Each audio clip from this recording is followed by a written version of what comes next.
ముక్కోటి ఏకాదశి ప్రాముఖ్యత. సనాతన ధర్మం అనబడే హిందూమతంలో మహోన్నతమైన రహస్యాలు దాగున్నాయి. చేస్తున్న వ్రతాలు పూజలకు, ఖగోళ గమనానికి, జ్యోతిష్య సూత్రాలకు, యోగ సాధనకు సంబంధాలున్నాయి. హిందూ మతంలోని అతి గొప్పదైన విషయం ఇదే. పిండాండానికి, బ్రహ్మాండానికి, దానిలో ఉన్న అన్నింటికీ మన మతంలో సమన్వయం కనిపిస్తుంది. విశ్వంతో పోలిస్తే మానవుడు ఒక అణువైనప్పటికీ ఈ అణువులోనే మళ్లీ ఆ విశ్వం అంతా దాగుంది. ఎలా దాగుంది అన్న రహస్యాన్ని మన గ్రంథాలు విప్పి చెప్పటమేగాక ఏం చేస్తే ఈ రెంటికి చక్కని సమన్వయం సాధించవచ్చో వివరించాయి. మానవుడు బాహ్యమంతరిక స్థాయిలలో సమన్వయాన్ని సాధించగలిగితే అతని జీవిత గమ్యాన్ని చేరుకోగలుగుతాడు. కాని అందరూ అంతరిక సాధన చెయ్యగలరా అంటే అర్హత అంత త్వరగా అందరికీ రాదు అనే చెప్పాల్సి వస్తుంది. ఆంతరిక యోగసాధన చెయ్యలేనివారు నామజపం చెయ్యవచ్చు, లేదా బాహ్యపూజ చెయ్యవచ్చు. సరిగ్గా చేస్తే అన్నీ ఒకే ఫలితానికి దారి తీస్తాయి. కారణము అంతరికం బాహ్యం ఒకే మూలంపైన ఆధారపడి ఉన్నాయి అన్నదే ఇక్కడి రహస్యం. బాహ్యం అంతరికాన్ని ప్రభావితం చేస్తుంది. అంతరికం బాహ్యానికి ఆధారాన్ని కల్పిస్తుంది. చివరకు రెండు వేరు కావు ఒకటే అన్న సత్యస్ఫూర్తి కలుగుతుంది. ఈరోజు ఉపవాసం ఉండి విష్ణుపూజ, స్మరణ చెయ్యాలని మన పురాణాలు చెబుతున్నాయి. ఈరోజు వైకుంఠ ద్వారం తెరుచుకుంటుందని, దాని ద్వారా వెళ్లడం ద్వారా మానవునికి విష్ణు దర్శనం కలిగి తద్వారా మోక్షం కలుగుతుందని చెబుతూ దీనిని మోక్ష ఏకాదశి అని పిలిచాయి. దీనినే ఉత్తరద్వార దర్శనం అని కూడా అంటారు. తిరుమల 7 కొండలలోని 7వ కొండమీద శ్రీనివాసుడు కొలువై ఉన్నాడు. మనలోపల ఉన్న సప్త చక్రాలలో 7వదైన సహస్రదళ పద్మం మీద ఆయన నారాయణునిగా శయనించి ఉన్నాడు. యోగ పరిభాషలో మానవుని తలభాగం ఉత్తరం, కాళ్లవైపు భాగం దక్షిణం. భౌగోళిక ఉత్తరంలో అయస్కాంత దక్షిణ ధ్రువం ఉంది. అందుకే ఉత్తరం వైపు తలపెట్టి పడుకోవద్దని అంటారు. ఈ రోజున ఉత్తరద్వారం తెరుచుకుంటుంది అంటే అర్థం సహస్రదళ పద్మానికి వెళ్లేదారి సునాయాసంగా తెరుచుకుంటుంది అని. ఈ రోజున నారాయణుడు ఉత్తరద్వారాన్ని తెరిచి తన ద్వారపాలకులైన జయ విజయులను లోనికి అనుమతించాడని పురాణాలు చెబుతాయి. జయ విజయులంటే ఈడా పింగళానాడులు. సామాన్యంగా ఈ రెండు భ్రూమధ్యలో ఉన్న ద్విదళ ఆజ్ఞా పద్మం వరకే వెళతాయి. ఇవి గుమ్మం వరకు వెళ్లగలవుగాని సహస్రదళ పద్మంలోనికి వెళ్లలేవు. కనుకనే వీటిని ద్వారపాలకులు అని యోగ పరిభాషలో అంటారు. ఇడానాడి చంద్రనాడి, ఇది చంద్రునికి సూచిక. పింగళానాడి సూర్యనాడి, ఇది సూర్యునికి సూచిక. కనుక అగ్నిస్వరూపమైన సుషుమ్నలోనికి ఈ రెండు లయించిన స్థితినే జయ విజయులను ఉత్తరద్వారం గుండా నారాయణుడు లోనికి రానిచ్చాడని మార్మిక భాషలో చెప్పారు. ఈ ఏకాదశి రోజున అది జరిగింది. అప్పుడు వైకుంఠం అనే స్థితి కలుగుతుంది. కుంఠితము కానిది వైకుంఠం అంటే నిశ్చలము, స్థిరము, నాశనములేనిది అయిన స్థితి.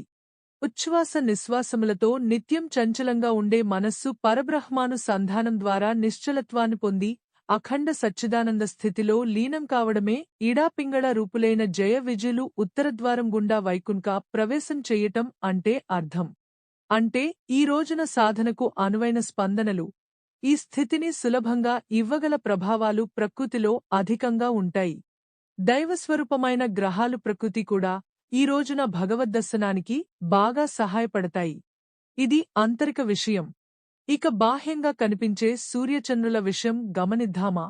ఎందుకంటే బాహ్యంగా ఉన్నదే ఆంతరికంగా ఉన్నదన్న సూత్రం మీదనే యోగము తంత్రము నిర్మితమైనాయి. మరి సూర్యుడు నిరైన ధనురాశిలో సంచరించే సమయంలో ఈ ఏకాదశి వస్తుంది. ఆ సమయంలో సూర్యుడు మూలా నక్షత్రంలో ఉంటాడు. మూలా నక్షత్రం గాలాక్టిక్ సెంటర్కు దగ్గరగా ఉన్న నక్షత్ర మండలం. దీనినే విష్ణునాభి అని పిలుస్తారు. ఈ నాభిలో నుంచే సృష్టికర్త అయిన బ్రహ్మ జన్మించాడని మన పురాణాలు చెబుతున్నాయి. ఇదంతా మార్మిక పరిభాష. దీన్ని కొంచెం అర్థం చేసుకుందాం.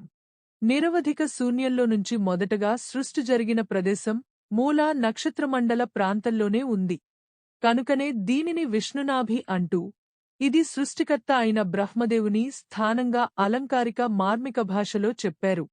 మన గ్రహమండలానికి సూర్యుడే శక్తి ప్రదాత.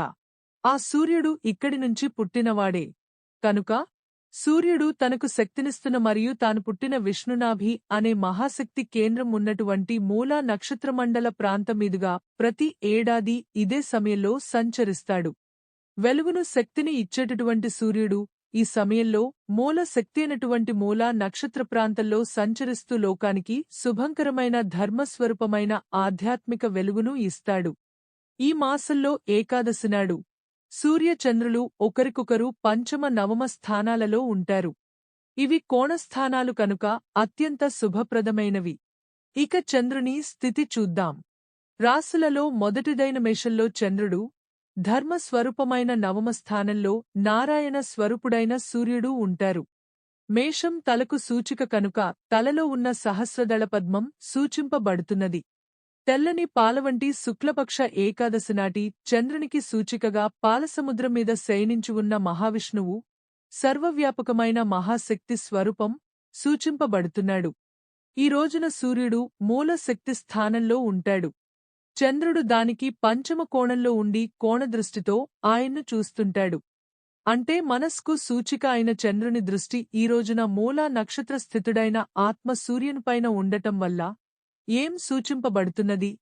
మానవుని యొక్క మనస్సు ఈ రోజున సమస్త చరాచర సృష్టికర్త అయిన దైవం మీద సులభంగా నిమగ్నం కాగలదు అన్న ప్రకృతిమాత యొక్క వరం మనకు దర్శనమిస్తున్నది.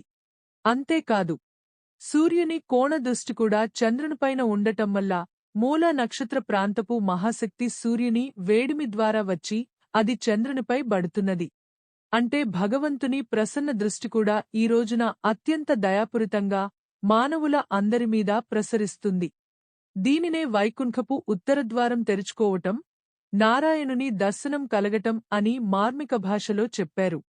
ఆత్మకారకుడైన సూర్య నారాయణుడు ధర్మస్థానంలో స్వస్థానంలో ఉన్నాడు.